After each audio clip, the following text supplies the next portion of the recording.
I first came in contact with my Prabhupada, Bhaktisiddhanta Saraswati Goswami Maharaj, in 1931. Ever since then, I used to go to attend the evening Kirtan and Path in the Roop Gaudiya Math at Allahabad. You see, both Prabhupada, Abhay Babu, as we used to call him then, you see, both Abhay Babu and I used to live in Allahabad. Both of us lived in Allahabad. And both of us used to go to attend the evening Path and Kirtan in Roop Gaudiya Math. So we started meeting there. You see, both he and I used to go to attend the evening Path and Kirtan. And I remember sometimes he would play on Mridanga, you see. Sometimes he would sing. He was very good at that, you see. Mridanga and Kirtan, very good at that. He had a shop, he was a chemist then. He had a shop in Janjharia Pul, you see. Then later on he shifted to Bahadurganj, a better locality, you see. And I remember he also used to manufacture his medicines, you see. And occasionally he made some tonic, and once or twice he gave me his tonics, you see. He gave me his tonics, which I used, you see. Once it was so funny, here in the ISKCON temple, someone asked me in Prabhupada's presence, Dr. Kapoor, how old are you? I said, well, I'm 75. It was about 10 years back, perhaps more. What is the secret of health? I said, Prabhupada's tonics. Prabhupada remembered, he laughed. There had been no such information about his living. He was out of the house for usually he was going out of the house for his personal work or some business purposes. But on the particular date, I don't remember the exact date of that time. As soon as he left home, we were thinking that Prabhupada will come back again to home after in the evening, that he usually used to do. But the particular date he left home, he did not turn up again. I asked Prabhupada, how you were separated from your family?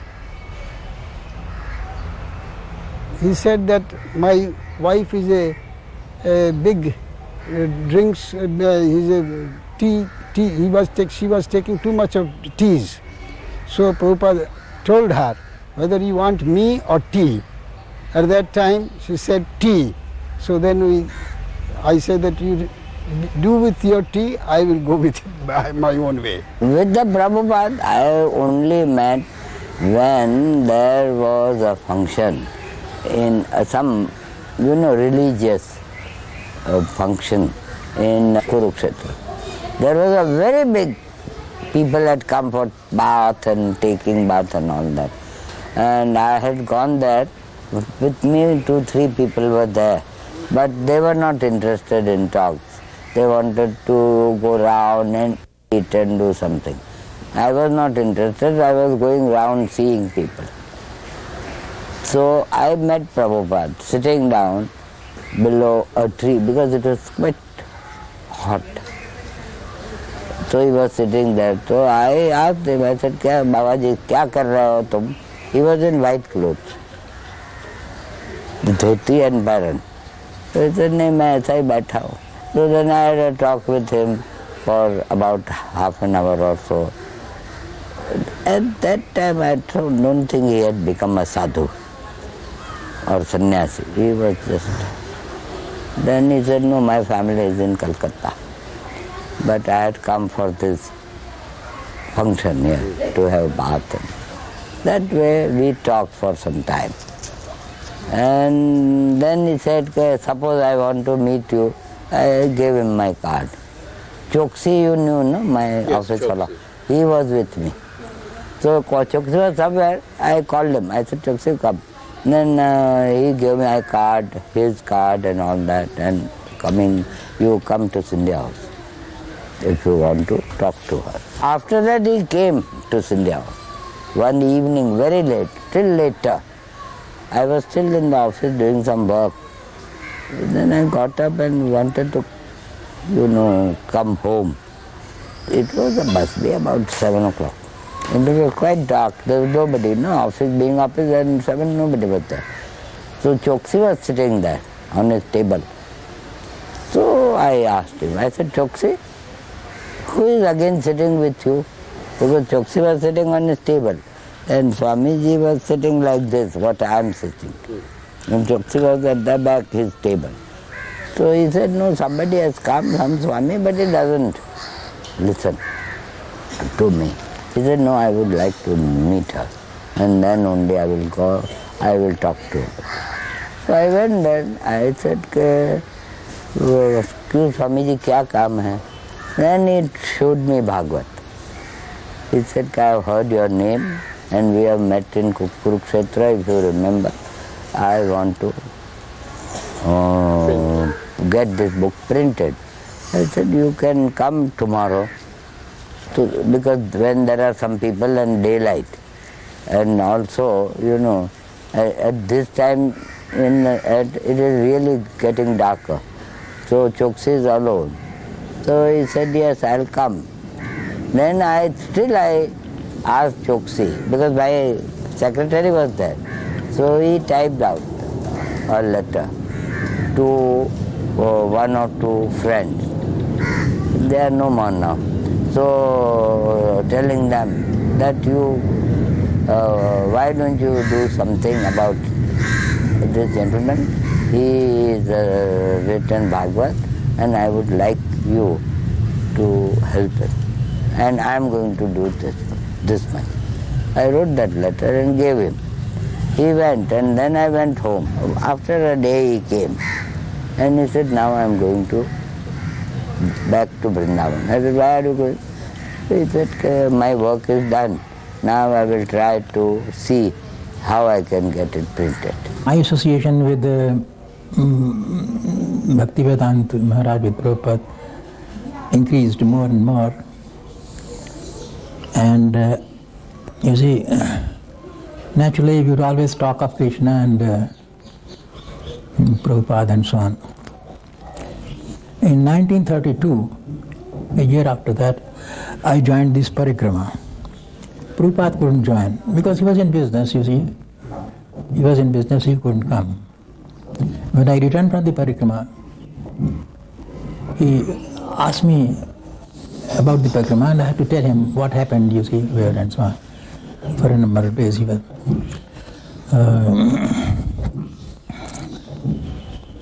For about 5-6 years we were together at Allahabad, you see. And we used to meet almost every day. After that I joined government service. After that we didn't meet for a very long time, you see. For a very long time, I think about 25 or 30 years, you see. When I retired from government service, I came to stay here in Vrindavan, you see. And I had lost all contact with Prabhupada. I didn't know what had happened to him. Perhaps he didn't know about me. One day, accidentally, I was in Radha Damodar temple here, sitting in the veranda, waiting for someone. And I saw Prabhupada coming out of his room. He was then staying here, you see. He came out with two American disciples. Prabhupada naturally was in sannyasi vesh at this time. And I tell you, I couldn't recognize him. You see, he was so much, years had made change, and then he had put on, he was now a sannyasi, so he was completely changed. And I was also changed, perhaps, but not so much as Prabhupada. So he just kept gazing at me, you see. And then after some time he just hazarded a guess and said, Dr. Kapoor. Oh, I recognized him from his voice. I said, Abhay Babu. Oh, then he embraced me. You see. Sometimes you recognize your old friends from voice more than from face. You see. As soon as I said Dr. Kapoor, I recognized him. So then he was perhaps going somewhere. He cancelled his program, took me inside his room, and told me all about the work that he had done. He has just returned from, I think, after his visit to America. This was the first time he had come back. You see, he was now an international figure. You see, and he told me all about the work that he had done, showed me newspaper cuttings and so on. All of a sudden one day he came to office and he said, I want to go to America. I said, are you crazy? Why do you want to go there? What will you do? You know, American government, you know, sometimes they are very funny. They'll send you back. So once, you know, it goes on record that you have sent back, then they won't let you in. Why do you want to go? And at that time, no, so many people were not going to America. Now it is quite different. Yeah. So I said, why do you want to go? क्या करेगा? I used to say, अरे बुड्ढा मर जाएगा खाली. So he won't listen. What does it mean? Die meant the old man, you are going to die like this, there. Who will look after you? What will you do there? So he said, क्या करूँ? जाना. I said, all right, I'll make this arrangement. Then you go. So when the arrangement was made, he was in Bombay. I made all this arrangement with the captain and the ship went to load some ports. His wife also went. Then they came back. At that time, our other ship dropped him. I think he went from Calcutta. So the other ship went and dropped him there. And then he went by that ship. He was residing before he left India. He was staying in a dharamshala, that is free lodging and all of that in North Calcutta. And I have taken him off from there by a taxi. Immediately we rushed to Khidirpur and all that. A very early morning at about 5:30. I said nothing, but I was very much shocked that he was leaving us. Immediately he realized our mental position and he advised me, don't be worried. I am soon be returning to India and I will take your news and all of that. Let me come back. I used to talk on telephone with him because I had told the captain that you see that he talks to me. So there is no trouble for him. So he used to. And you know this Gokulashtami day, Yes. Krishna Janmashtami, Yes. he was in Suez. So he phoned me, captain phoned me. He said on board they had to cross the Suez Canal. No? So they were there. So captain phoned me. Okay, today is the Gokulashtami and on board the ship we are having a meeting and Swamiji will talk to us and then we will distribute sweets which we got and everyone. And then we will have some bhajan records playing and all that. I was associated with in the same compartment in the ship, that cabin, that ship cabin, because that was a cargo ship, that was not a passenger ship. So apart from the captain's room, one apartment was there, an extra, and he was offered that room to go to himself. And after reaching Boston port, I got a letter from him and from that letter I was informed he was attacked twice in heart attack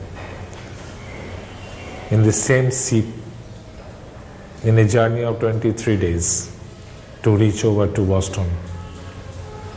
And immediately he asked me to send a medicine, that Ayurvedic. Well, he mentioned the name of that medicine, and immediately I rushed to the shop and bought it. Immediately I sent it to him by air post.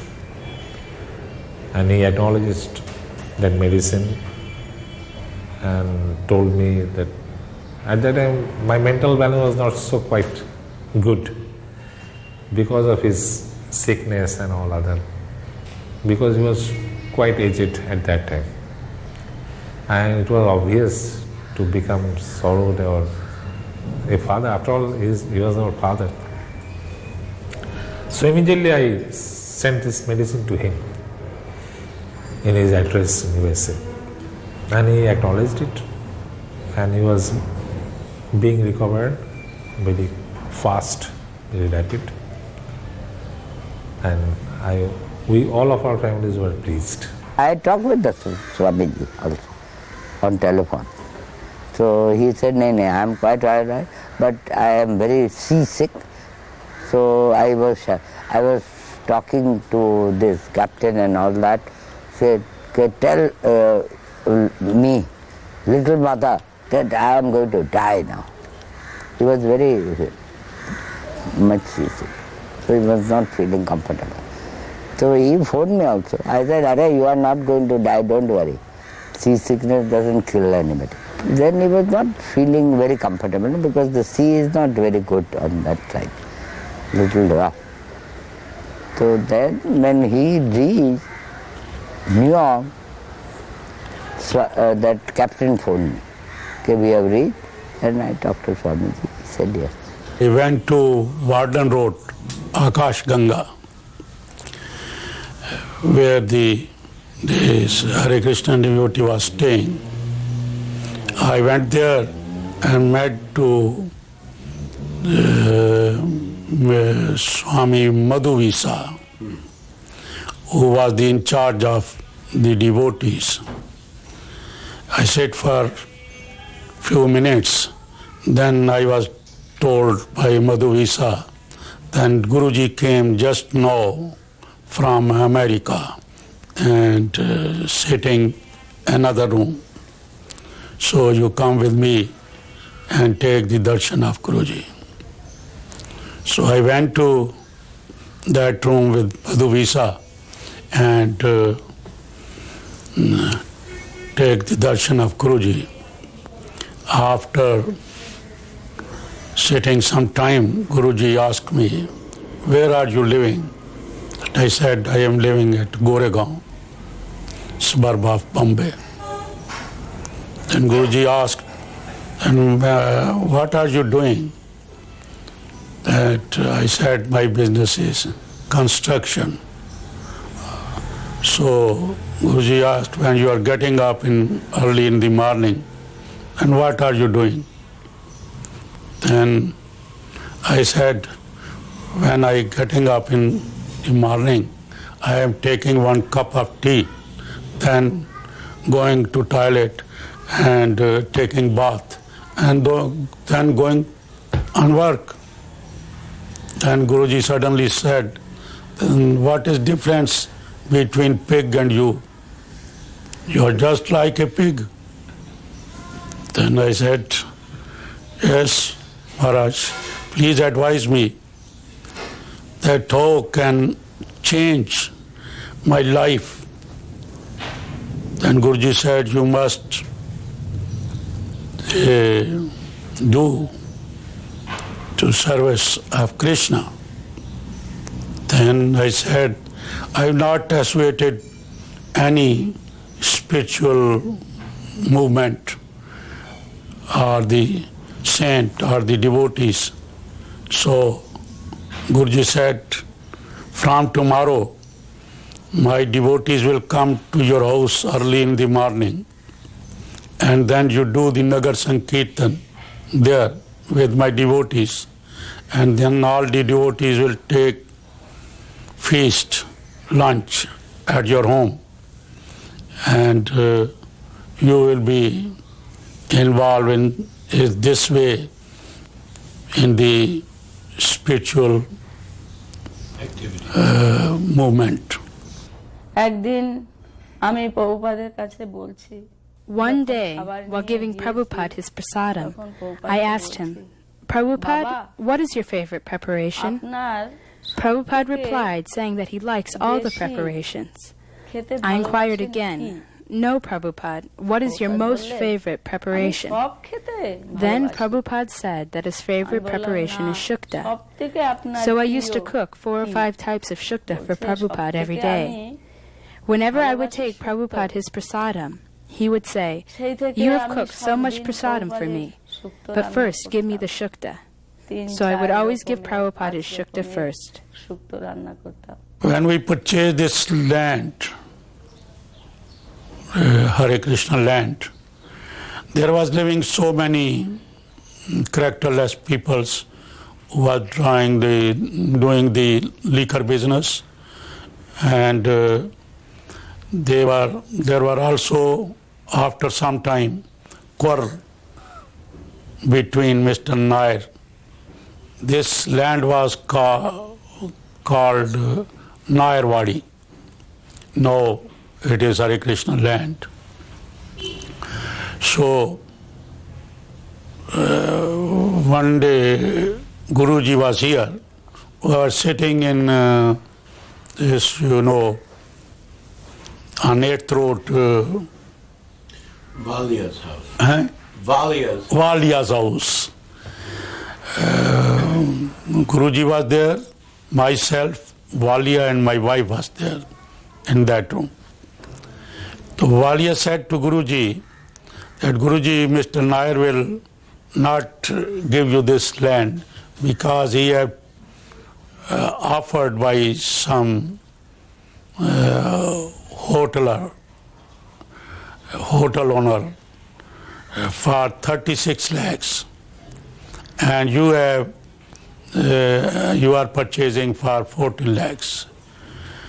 And Mr. Nair has to pay so much income tax. So he must change his idea, and he will give the land to that person who is offered for 36 lakhs. Then Guruji said, "There is no matter. If he don't want to give this land to us, that he must return our money. But I don't think that he can pay the income tax in this life." So Guruji went at the night to Sydney, and when we awake up in the morning, we heard that Mr. Nair's heart failed and he died. So you can imagine that how Guruji said that I can't think that Mr. Nair will pay income tax burden in this life. So Mr. Nair finished. তখন প্রসাদ রান্না করতে করতে অনেক দিন পর I was cooking prasadam for Prabhupada every day. One day somehow the prasad was late. So Palika cooked something quickly and took it to Prabhupada. Prabhupada asked, "Where is the prasad that Kishori cooked?" And he immediately asked the devotee to phone the big kitchen and find out why the prasad was late. So I hurried and quickly took the prasad to Prabhupada's house. And when I got to the house, Prabhupada was standing in front of the stairs. I immediately put my head down and took the prasad inside. Just as I was leaving the house, Prabhupada asked me, "Why are you crying?" I said, "Prabhupada, because I delayed your prasad today." Prabhupada said, "I am not upset about that. What I am worried about is that if you delay my prasad, then you might one day delay Radha Madhav's prasad. And if you delay Radha Madhav's prasad, then he might become upset. That is why I have asked why my prasad was late." He is always speaking truth, you see, and always quoting from Bhagavatam, Srimad Bhagavad Gita, and from Chaitanya Charitamrita, always quoting some slokas from those places.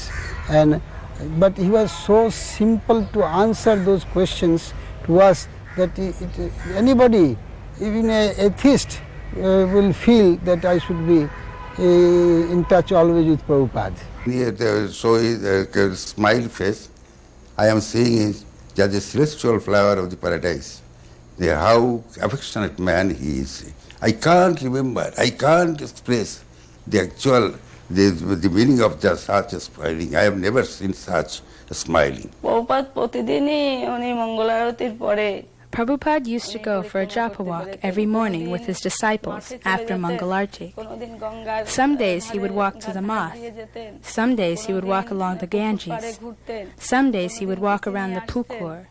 Some days he would come to the kitchen. After the japa walk, Prabhupada would come to Guru Puja, and as devotees would offer flowers to him, he would give them prasadam. Once he said to me, Dr. Kapoor, forgive me for my offenses. I don't know what he really meant. I said, what do you mean? What offenses? That was his greatness, I think, his humility. You have done so much for Mahaprabhu, you see. What offenses? I can't understand what you mean. Humility, what else? After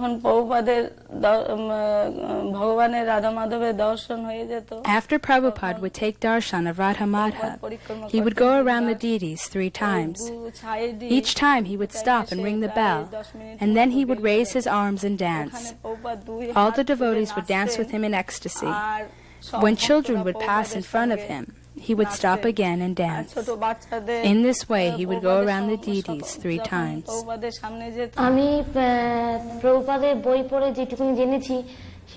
I can only speak what I know from reading Prabhupada's books, because I never saw Prabhupada personally.